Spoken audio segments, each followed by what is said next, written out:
dalam rapat terbatas pada pagi hari ini yang sekali lagi yang berkaitan dengan penanganan COVID dan pemulihan ekonomi nasional. Saya ingin menekankan beberapa hal. Yang pertama, saya tidak tahu sebabnya apa, tetapi suasana pada minggu-minggu terakhir ini kelihatan masyarakat berada pada posisi yang khawatir mengenai COVID. Entah karena kasusnya meningkat, atau terutama menengah atas melihat karena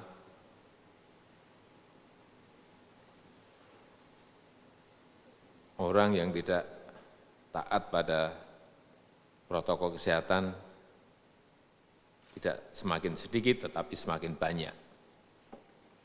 Dan kita tahu sampai kemarin sudah ada 111.000 lebih kasus dengan case fatality rate 4,7%, dan angka kematian di Indonesia ini lebih tinggi 0,8% dari kematian global.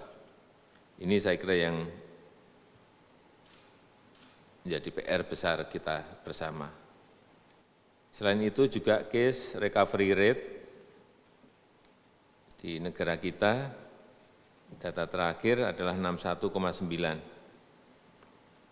Ini saya kira juga bagus, terus meningkat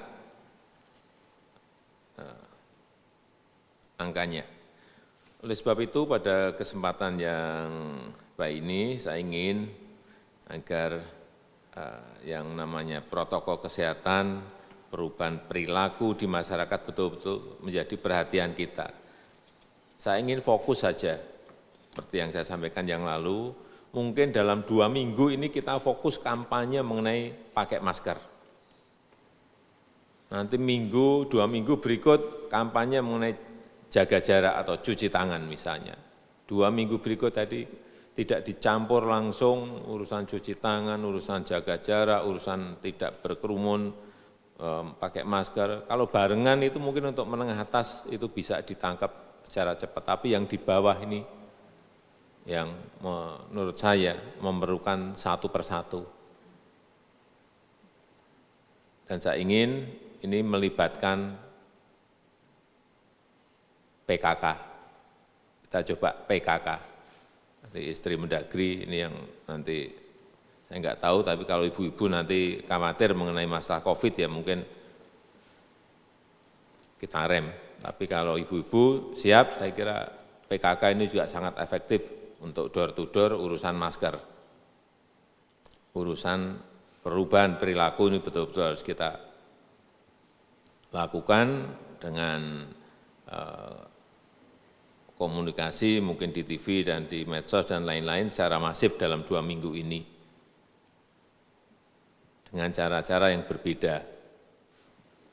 Yang kedua, yang berkaitan dengan menyeimbangkan rem dan gas di kuartal ketiga, ini urusan ekonomi yang berkaitan dengan konsumsi rumah tangga, yang berkaitan dengan daya beli masyarakat.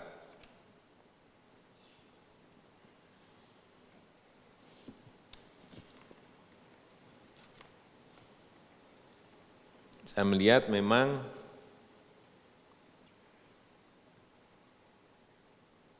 urusan realisasi anggaran ini memang masih sangat minim sekali.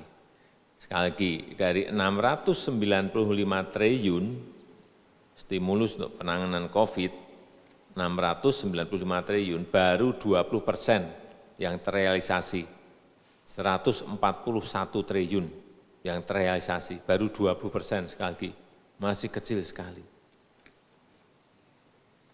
Kecil sekali.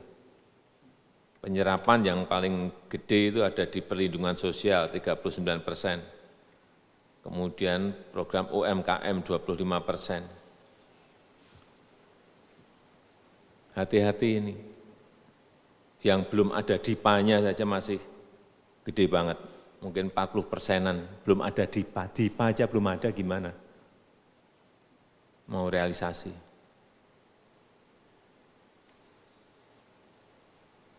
Artinya apa, di kementerian-kementerian, di lembaga ini aura krisisnya belum betul-betul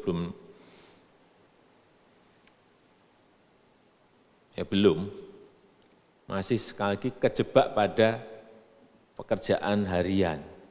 Enggak tahu prioritas yang harus dikerjakan. Oleh sebab itu saya minta ini Pak Ketua, urusan ini didetailkan satu persatu dari menteri-menteri yang terkait.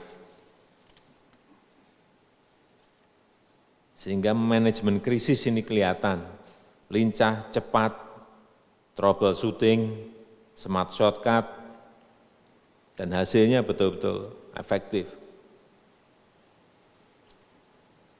Kita butuh kecepatan.